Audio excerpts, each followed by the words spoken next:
I think we are good to go. Happy Friday, everyone. This is our Rally Community Call, February 12th. This is our second installment of the community call of the month. So thank you guys for joining. As a reminder, before we start, just keep your guys' mics on mute. If you guys have any questions, please post in chat. We will get to them at the end of the call. And I want to go over today's agenda. Today's agenda looks like new creators will be going over to Mahesh, as well as a new advisor. And I do believe we have that advisor, Brimner, in call to talk to us, which is awesome. Welcome, Brimner. Then we're going to send it over to Amit today. He's going to be doing APIs. Mike is taking a week off.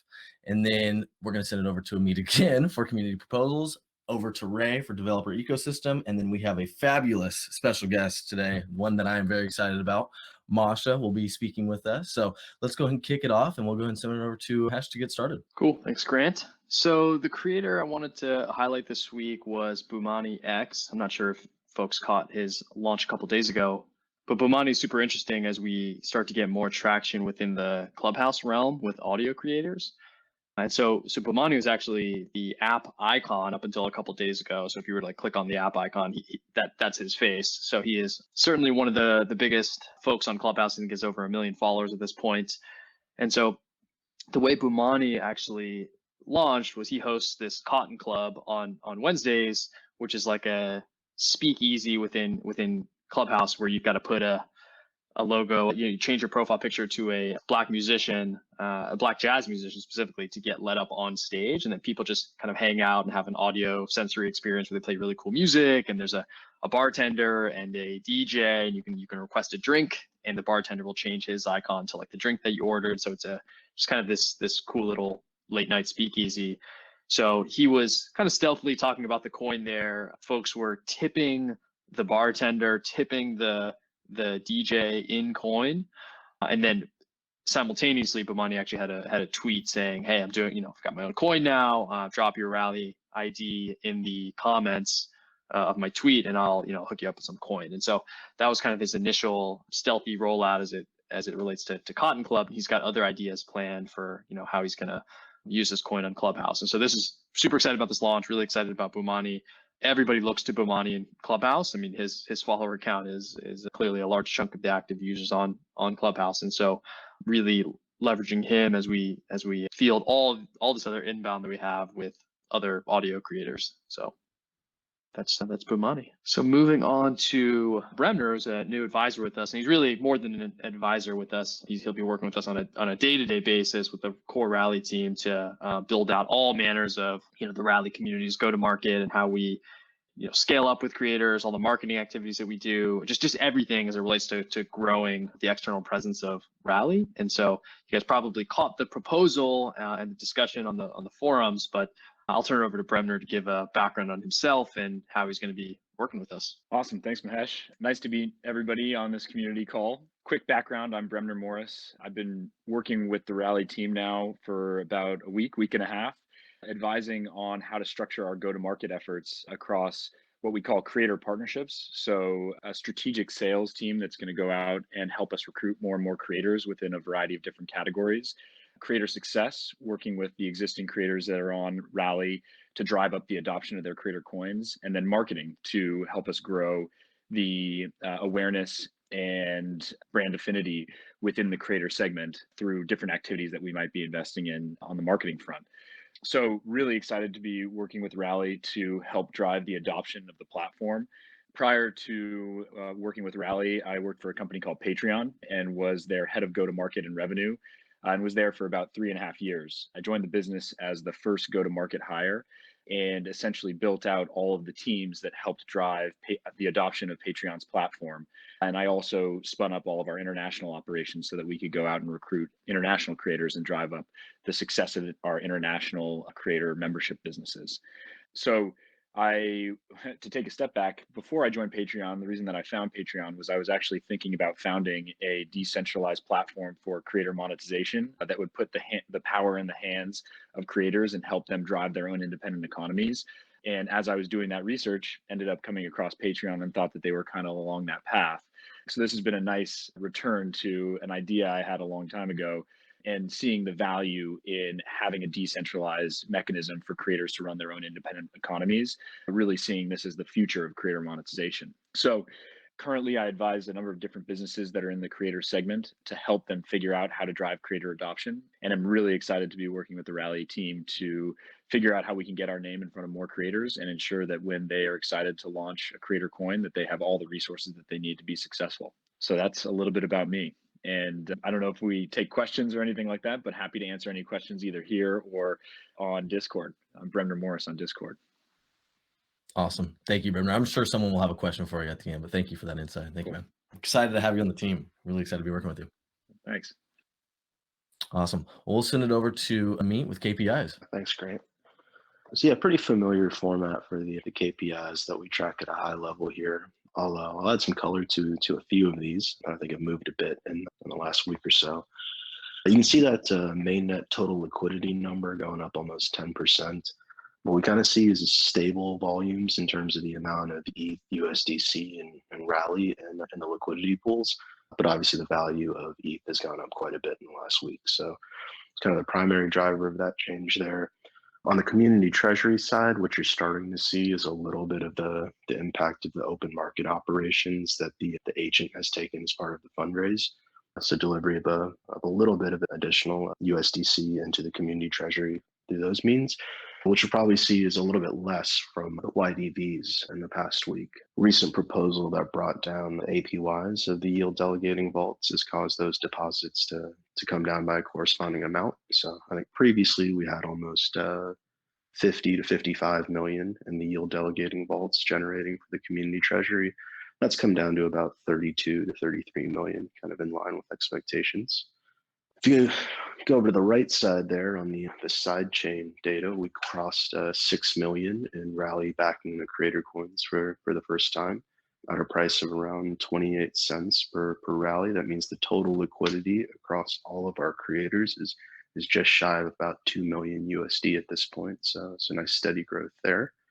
And then I think the rest of the numbers are sort of in line with what we've seen in the last few weeks. A slight increase in overall daily volume. That's mostly as people move in and out of different coins. The net inflows and outflows haven't changed too much. And then I was just going to say that the last piece there on the donations, those numbers tend to fluctuate as we have new creators on the platform. So spike in that donation number last week with some new creators back down to baseline, but hope to see that number continue to go up over time. I don't know who's got control of the slide deck at this point, but if you want to jump ahead, yeah, perfect.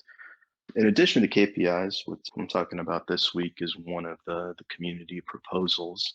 And this one in particular hasn't gone live to Snapshot yet, but it seems to be top of mind based on all of the Discord chatter. I certainly had a productive thread on that one on the forums as well. But people are obviously very interested in how the community activity rewards are distributed. It's a large portion currently of new Rally on the market. You kind of see activity on a weekly basis with those rewards delivered every Saturday. And we're looking at ways that we can improve that system. So I appreciate everyone who chimed in on the forum threads, who kind of offered feedback via Discord. But the proposal in its current state would seek to make a few changes to the current system. At a high level, I'm not going to read the slide to you guys, but it's programmatically adding and removing some of the coins as appropriate to make sure that we're only rewarding active participants. Thinking about how we distribute that Rally directly instead of as backing to liquidity pools. I think a lot of people have noted that you see a surge in activity based on the delivery of those Rally rewards kind of right before and right after the rewards distributions. So we think we can get to a more equitable distribution by changing the timing there and distributing as Rally. Also, a couple really good kind of community-based suggestions and what we could do to improve some of these rewards calculations and distributions. So I believe it was Mason who suggested that we consider a calculation based on sells or converts out of a coin, making sure that we can benefit the coin holders that remain based on the calculation there. So we'll incorporate that into the design. And then I think it was 6C Mofo who suggested introducing a timing delay between rewards accrual and delivery so we can better promote continued holding. So we'll incorporate all of those things into the final design. We'll put that up for a proposal soon. And then the last thing I just wanted to highlight here is you might have seen a note from Ira on Discord, new proposal that wants to bring Delphi Digital into the group as an advisor. And so those guys have consulted on a lot of the top DeFi projects, a lot of projects in the crypto space. If you're in the DeFi world, you'll be familiar with things like Aave. They're a consultant that really helped Aave redesign their token economics. So there's an active forum discussion right now about Delphi Digital.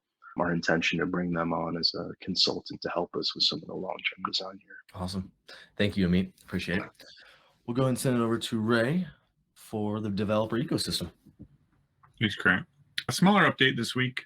We spent a lot of time catching up this week. Code reviews and merging and payouts and lots of stuff. So the fun news is that a lot of the bounties that we put up a few weeks ago have already been claimed and accounted for. And then there's a few more in progress right now to upgrade the community tools.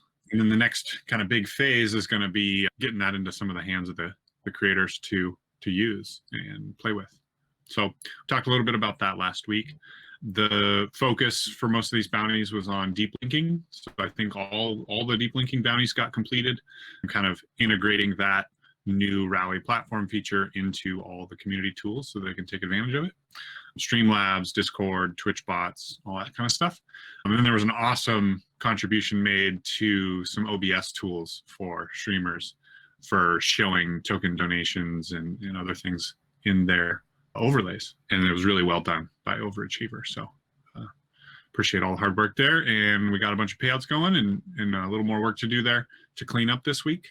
But kind of a small update. And then coming up, I think we'll probably have you a little more light on bounties for a little bit while we prepare for some heavier changes to the developer API. So there's some really big improvements coming up in the next few weeks to a month, and we're going to gear up for that and get ready to have kind of a big push with that. But maybe we'll be able to report on some of the creator use cases with the new community tools. Awesome.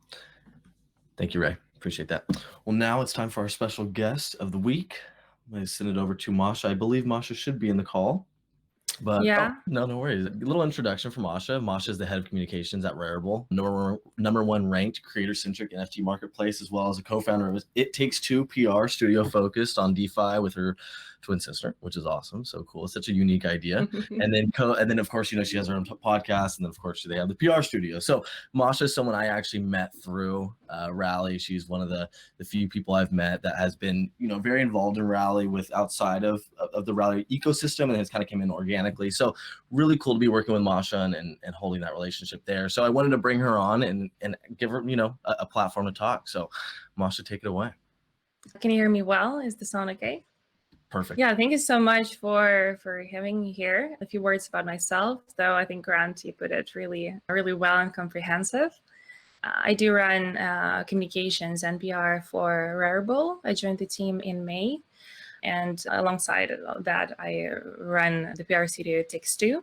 And today I wanted to talk, so Kurt and Grant suggested that I talk a bit about the NFT landscape, what's going on there, because I think this kind of what we're both working on, both projects are working on, is all centered around the creator economy. So, and actually that's why we initially started a discussion, like talking to Rally about the support of community tokens as a payment method on the marketplace. And yeah, I hope that we will move forward in that discussion too at some point.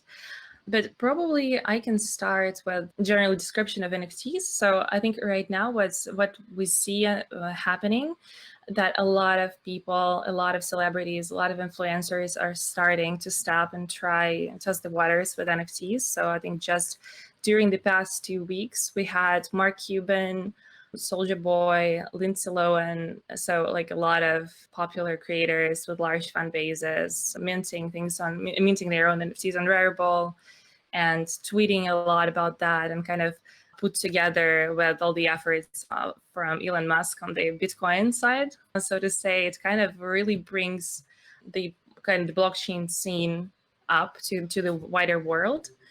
And in this regard, we really do believe that NFTs have become this amazing entry point to blockchain. And it's a good explanation to people from outside of the space, like a good answer to the question, why blockchain? Because NFTs as something that people can see and collect. So it's visual and most of the time. So it kind of appeals to this psychological inclination of people to collect things. And well, I think for now, one of the major use cases that we've seen is digital art, but I think it really goes way beyond that, because this notion of collectability, it really appeals to people and really fits well a lot of creators. So influencers and musicians, artists, and brands who also have their own community base that they can incentivize using this mechanics. Also, one of the things, like to give a bit of like a wider understanding of what's going on in the like NFT landscape, there are different types of marketplaces. So on one hand, there are marketplaces like Rarible and OpenSea, which are open for everybody. So on Rarible, you can just go and mint your NFT, mint your item, and we're also moving towards being fully community governed and decentralized. So just now, we actually 2 days ago put up the draft proposal for staking and DAO structure that will also transfer community like budget allocation to the community, which is a big thing for us. So there are marketplaces like that open, and then there are marketplaces like Super Rare, like So Rare, and Nifty Gateway, and so they're pretty centralized in the sense that they act like, you can think of them as curated galleries. So they choose the creators like pretty accurately, like who they want to let in, who they want like to have on their platform. And they're really, so if, Rarible is kind of like, art fair, if we're talking about the art scene, then the analogy for Nifty Gateway and Super Rare would be like your curated art gallery.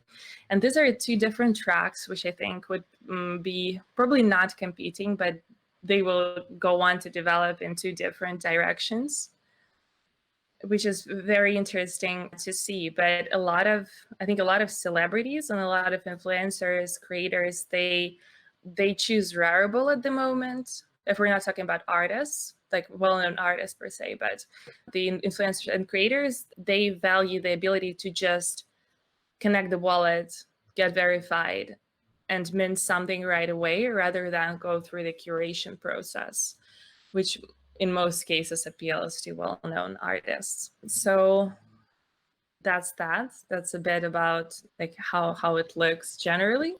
I think I can maybe say a couple of words about the different use cases for NFTs that we're seeing. But if somebody has maybe some questions or something that would be interesting to hear, or something that I can share, yeah, I'd be happy to answer. Awesome. Thank you, Masha. I appreciate that. If there's any questions for Masha or Bremner, or any of the leads or anybody that's in the call, please type in chat or open it up. I have a question. Hey, Awesome. how are you, Masha? I'm Josh Katz. Hi. From Yellow Heart, also an advisor to Rally on the music entertainment side.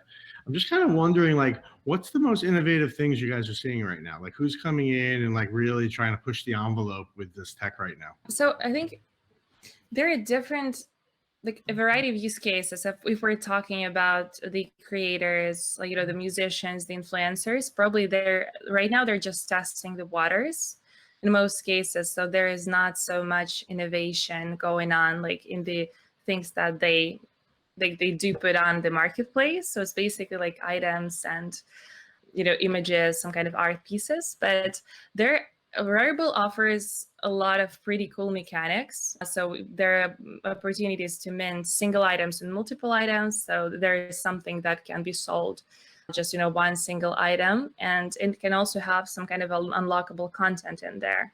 And from different industries, people are kind of toying with that and including some kind of physical things. For example, right now we're only, I think today, one of the companies that are launching on Rarible, they do 3D furniture designs, and they're including the like unlockable content, a file that somebody can actually mint, print this 3D item and get an actual furniture on a 3D printer, which is really cool.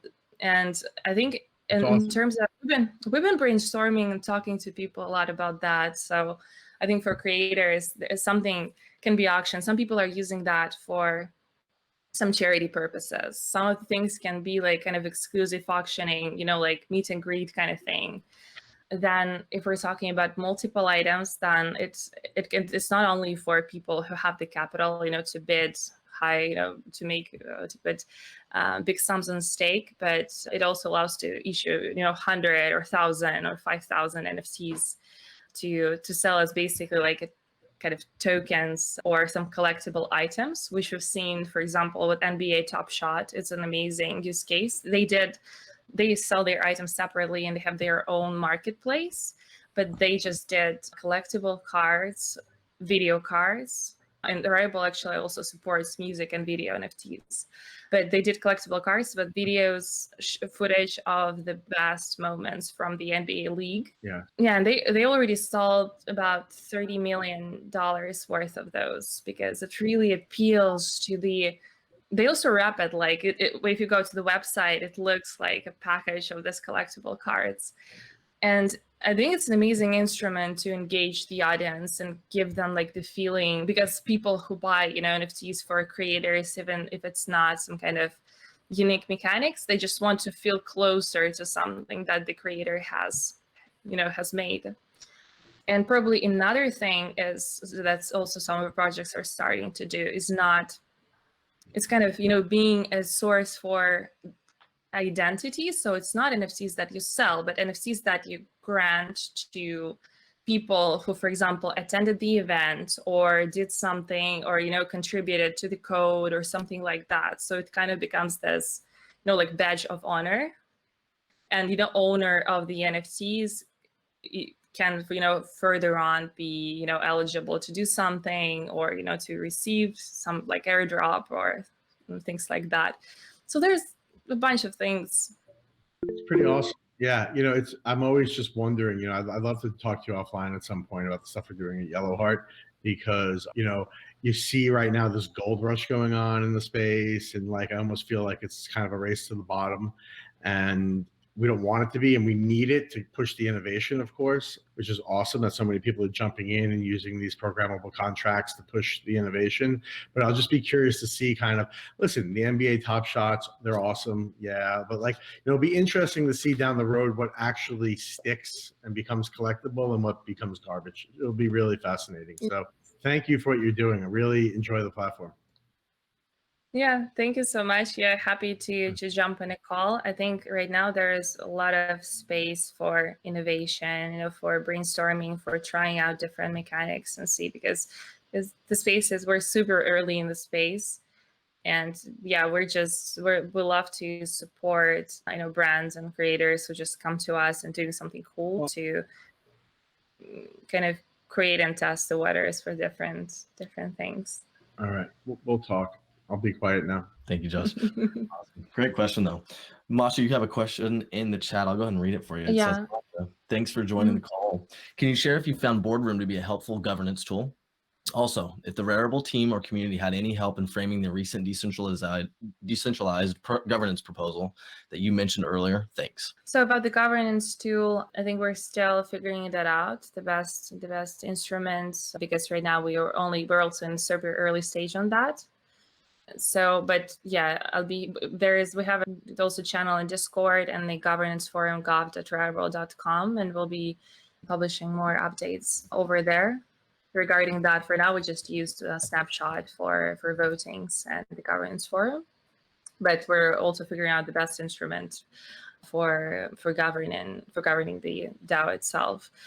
And as for the proposal, I'm not sure what is meant by framing the proposal, but for us, if I understand the question correctly, it has been a long process. We've been working on it, on the token economics, on the best way to put up the proposals, to vote on them, what kind of rights, how the rights are allocated. So it has been a long process, I think about 3-4 months, and it involved a lot of our advisors and investors. Also, a couple of weeks ago, we announced the funding from 1KX, Parify, and Coin Fund, and 12 total investors. And it's important for us that they're kind of new type of investors that also help us figure out. They participate very actively in figuring out the token economics. And we held a lot of community calls and discussion, governance discussions with the community, collected feedback, and kind of went through that, made a lot of edits before it's kind of came all together. I see another question. How does Rarible have a view on how social tokens might play into NFTs? Any interesting ideas on use cases? So for social tokens, I think for NFTs, I think, yeah, I probably mentioned that in the beginning, that we really want to see, and we're already starting to do that. We're already adding social tokens as means of payment on the marketplace. So some of the items, for instance, could be put up on sale only for social tokens. So kind of like enhancing this like availability and access to the item only for the holders of social tokens. So that's probably one. And then, yeah, maybe another thing that I also already mentioned is like the distribution of some kind of NFTs of different rankings, like kind of as a badges of, participation, of attendance, or something of a kind, to incentivize people to hold, to do some activities over there. I think that's the first thing that comes to my mind. Awesome. You also have one more question from Scott of Rally. Does the Rarible community vote to verify creators? Can you talk about that process? So for now, this process is still manual, so it's still centralized. It's in a sense that it's processed by the volunteers. But we're also introducing tools. So I think also for just several weeks now, creators can verify their Twitter accounts. So basically just connecting a link to their Twitter accounts for the buyers to be able to just go there and see that if it's legit.